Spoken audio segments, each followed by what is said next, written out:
Chapter 2. The Hunt. Before I was 2 years old, a circumstance happened which I have never forgotten. It was early in the spring. There had been a little frost in the night, and a little mist still hung over the woods and meadows. I and the other colts were feeding at the lower part of the field when we heard quite in the distance what sounded like the cry of dogs.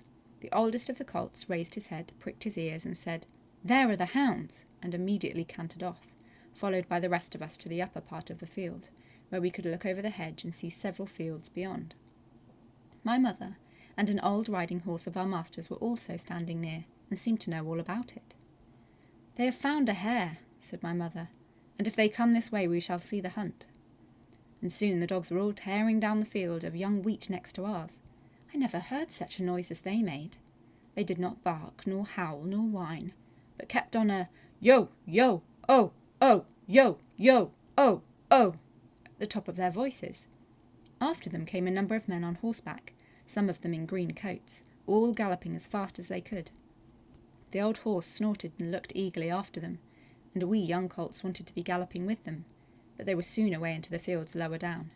Here it seemed as if they had come to a stand.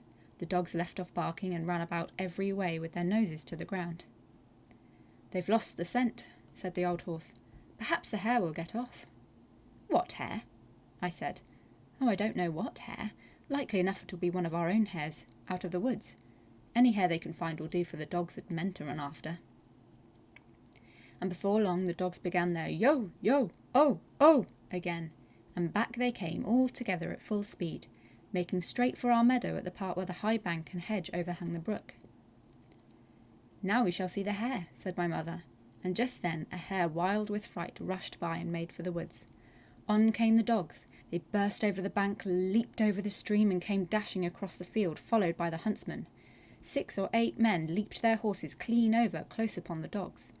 The hare tried to get through the fence. It was too thick, and she turned sharp round to make for the road, but it was too late. The dogs were upon her with their wild cries. We heard one shriek, and that was the end of her. One of the huntsmen rode up and whipped off the dogs, who would soon have torn her to pieces. He held her up by the leg torn and bleeding, and all the gentlemen seemed well pleased. As for me, I was so astonished that I did not at first see what was going on by the brook. But when I did look, there was a sad sight. 2 fine horses were down. One was struggling in the stream, and the other was groaning on the grass. One of the riders was getting out of the water covered in mud. The other lay quite still. "His neck is broke," said my mother. "And serve him right too," said one of the colts. I thought the same, but my mother did not join with us. "Well, no," she said, "you must not say that.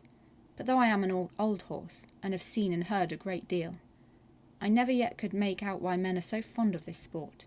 They often hurt themselves, often spoil good horses and tear up the fields, and all for a hare or a fox or a stag, that they could get more easily some other way. But we are only horses, and don't know." While my mother was saying this, we stood and looked on. Many of the riders had gone to the young man, but my master, who had been watching what was going on, was the first to raise him. His head fell back and his arms hung down, and everyone looked very serious. There was no noise now. Even the dogs were quiet, and seemed to know something was wrong. They carried him to our master's house. I heard afterward that it was young George Gordon, the squire's only son, a fine, tall young man, and the pride of his family. There was now riding off in all directions to the doctor's, to the farrier's, and no doubt to Squire Gordon's, to let him know about his son. When Mr. Bond, the farrier, came to look at the black horse that lay groaning on the grass, he felt him all over, and shook his head. One of his legs was broken. Then someone ran to our master's house and came back with a gun. Presently there was a loud bang and a dreadful shriek, and then all was still. The black horse moved no more. My mother seemed much troubled. She said she had known that horse for years, and that his name was Rob Roy. He was a good horse, and there was no vice in him. She never would go to that part of the field afterwards. Not many days after, we heard the church bell tolling for a long time, and looking over the gate we saw a long, strange black coach that was covered with black cloth and drawn by black horses. After that came another, and another, and another, and all were black, while the bell kept tolling, tolling.